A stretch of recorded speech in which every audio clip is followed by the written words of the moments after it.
The topic we covered in this project is the American Labor Movement by Cam and Alex. In this project, we will cover important events, people, and just some general information about the labor movement.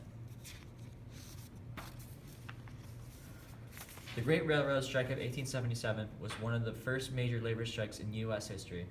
The strike revealed the tension between labor and businesses in the United States. This strike led to the regulation of the railroad industry and better organization of the labor movement. Samuel Gompers was the president of the AFL, or the American Federation of Labor, for nearly 40 years. Samuel Gompers was a huge impact in shaping the American labor movement along the lines of a pure and simple unionism. The Haymarket Square riot was taken on May 4th, 1886 in Chicago, Illinois. The riot started when a bomb exploded at a labor rally.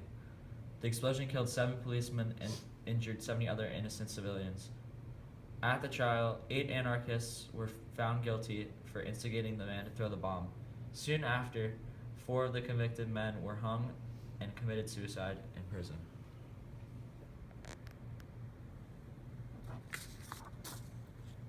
Eugene Debs was born on November 5, 1855 in Terre Haute, Indiana. He was the first person to organize the first industrial revolution.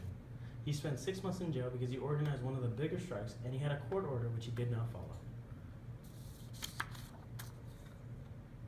The Pullman strike was in Pullman, Illinois. The strike was also accompanied by the boycott of the American Railway Union. The small town was built by one person and his company known as the Pullman Palace Car Company. George Pullman also brought water into the town, and because he was the only one who brought water into the town, he made lots of money off of it, which created outrage. Mother Jones was a leader that organized a lot during the labor movement. She was born on May 1st, 1830, Cork Island. When she moved to Toronto, Canada, she received a regular education and later taught at a school in Chicago and worked as a dressmaker and then lost everything in the Chicago fire. Mother Jones began trying to stop child labor in the South and then joined the United Mine Workers in the 1890s. She stopped affiliating with the United Mine Workers when the president denied any responsibility for a strike in Colorado. She was also one of the organizers of the Industrial Workers of the World Organization. You should have learned about the Haymarket Square riot, railroad strike, and the Pullman strike. You should also learn of Samuel Gompers, Eugene Debs, and Mother Jones' accomplishments.